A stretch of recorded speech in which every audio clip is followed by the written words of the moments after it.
in August, I made $420,973.77.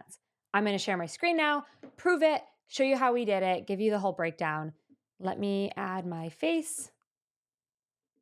And then there we go. All right. So here is the breakdown. So first things first, I like to share the screenshot. This is my Samcart dashboard. This is where I collect all of that money is through the software Samcart. Highly, highly recommend them. I've been a customer for like almost 10 years, I think 9 years now, maybe 8 years, years. And it just, my relationship with them just keeps getting better. I really, really like Samcart. Then I have added this because in old reports, I used to not share the bank statement and everybody was like, you're not sharing bank statements. So here I am now sharing bank statements. And so you can see here, what was deposited was slightly under $400,000. And I added a note to explain why. There's a 2-day Stripe deposit delay plus a 3-day weekend with, I wrote Memorial Day, but it's actually Labor Day. So everything hit my bank account on September 3rd. So I had like a ton, like 5 days worth of deposits that all hit my bank account on September 3rd. So what you will see in September is more money that was deposited than we even made in the month. So that's typically how that works, just to give you a heads up on why that is. But yeah, you can see this is my bank account. This is my actual Chase account. I get a lot of comments of people not believing that I make the money I make constantly. And I mean, you don't need to believe me. Like, I know what's in my bank account, but at the same time, I get it. It's a lot of money.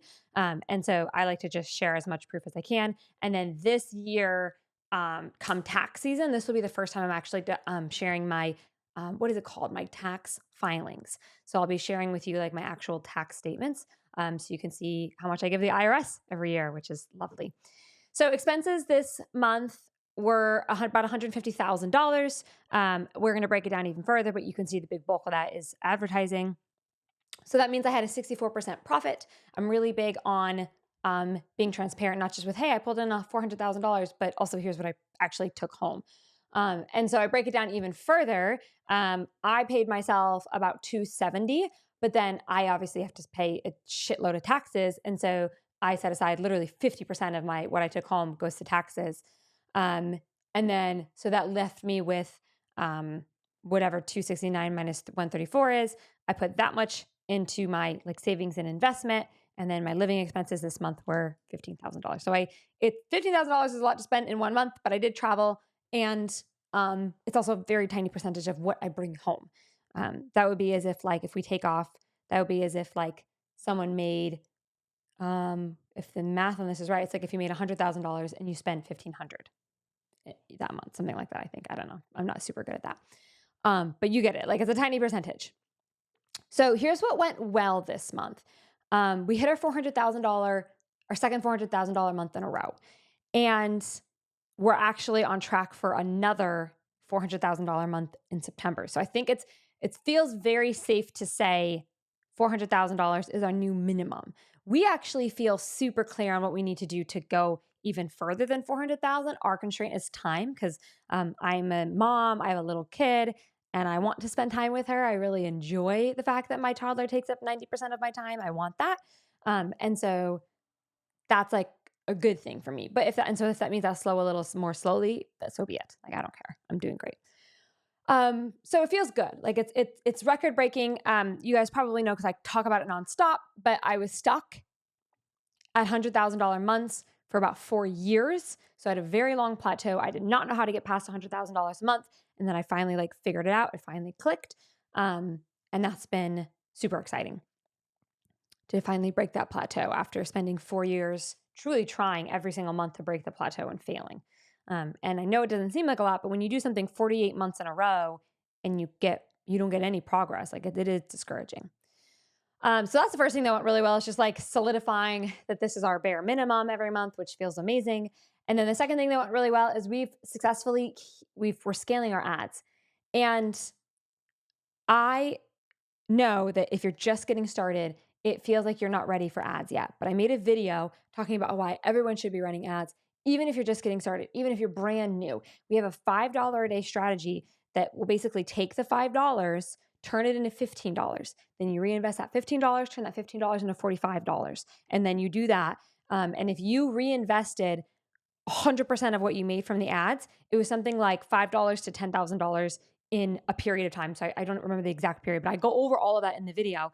And so I'll just put that on the screen here, or also link to it down below.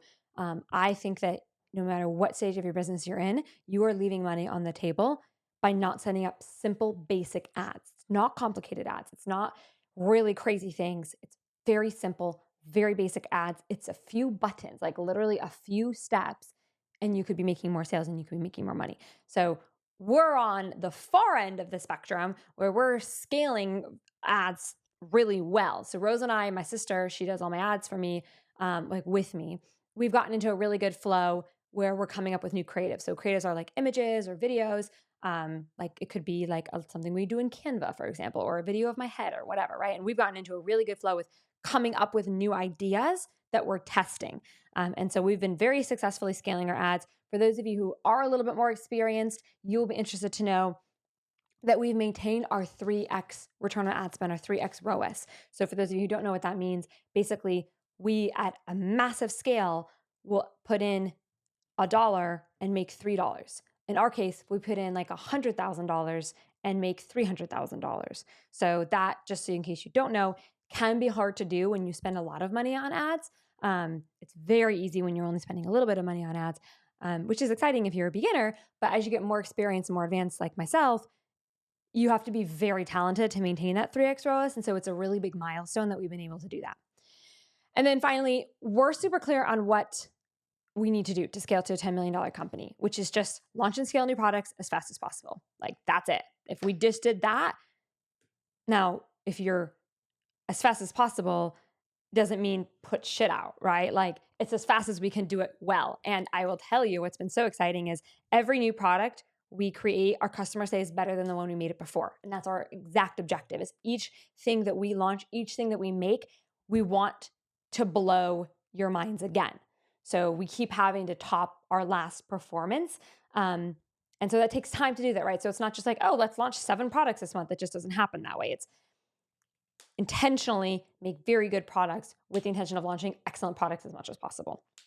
And that clarity is a gift. So the clarity to know what to do to hit an income goal is such a gift. And you might be like, dang, I wish I knew what I need to do. But I can tell you what you need to do. If you're making less than $1 million, your first objective is to hit $1 million. And so the rule of the 5 ones, which I have a video on, I'll add it. The rule of the 5 ones is what you need to follow. If you're making less than $1 million, follow the rule of the 5 ones. It will tell you exactly what to do. That is your clarity. Now, I talk about the rule of the 5 ones all the time. Do people choose to implement it? Not always. And then they wonder why they're struggling to make money online. So putting that out there is like just not just understand the rule of the 5 ones, but actually go do the rule of the 5 ones.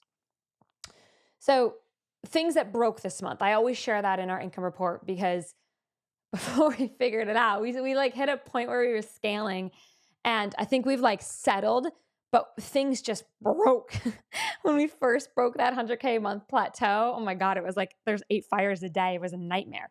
And so that's kind of how we started sharing like what broke. And I think that phrase should probably change because stuff isn't really breaking so much as there's like lessons learned. Like, what do we learn? And so this month we got a ton of ads rejected as we test new creatives. And so in case you don't know what that means, in the advertising world, it's like Facebook Meta will approve or reject ads. And you don't really want your ads to get rejected. It's not good if your ads get rejected because if you get too many rejected, your ad account could be shut down, which has happened to us before. And then we had to go get our ad account back. It was a nightmare. And so we are trying to like play this difficult balance of testing new creatives, trying new things, like being bold, trying a lot of things, and also very much limited by Meta saying, rejected. That one's rejected. You can't do that one. And we'll do all kinds of things ahead of time to test for compliancy, which again, I don't want to get too granular, but like we'll do a ton of things to make sure our ads don't get rejected and they still might. And so that's just like Meta's game, especially now with the elections going on. Meta's been very careful to just like to not approve. They're leaning on the side of not approving ads versus approving ads.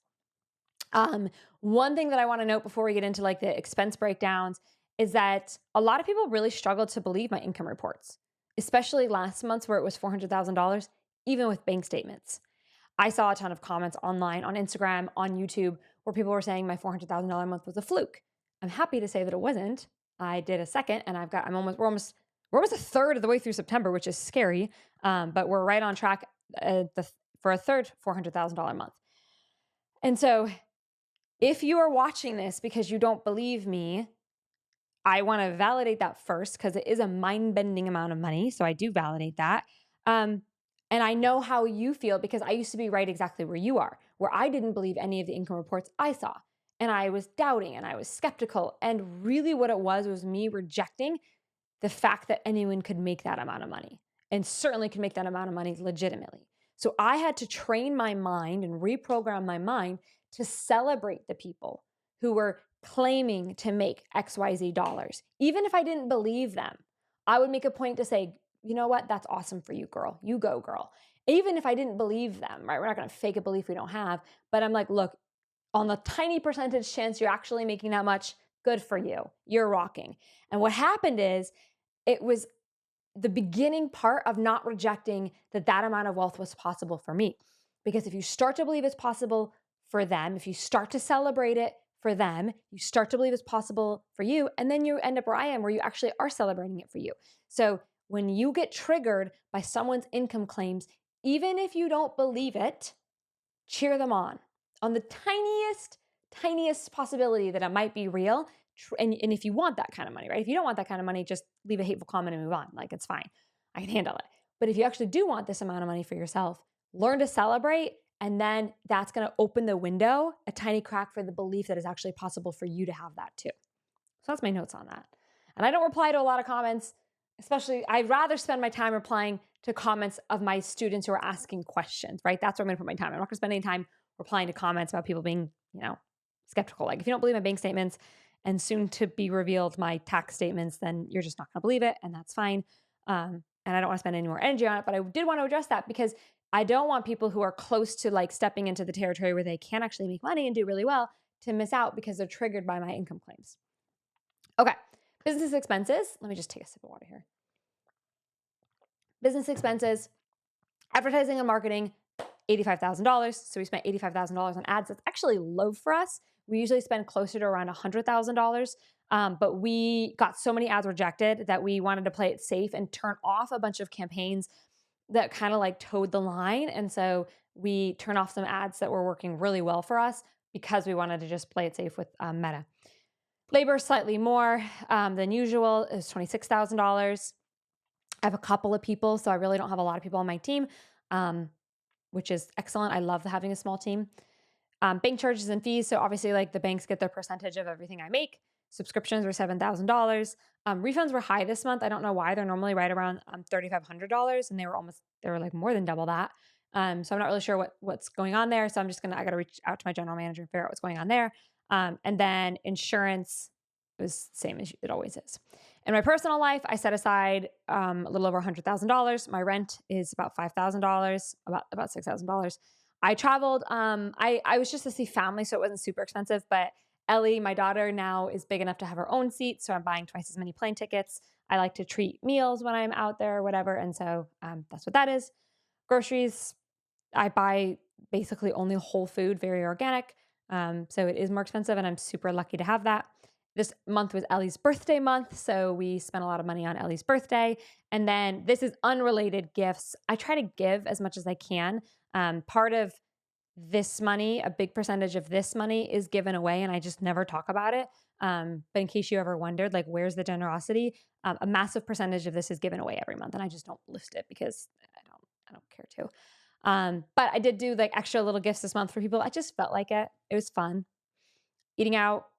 That's typically me treating. I actually very rarely go out, but if I go out 2 times with a big group, that'll reflect that.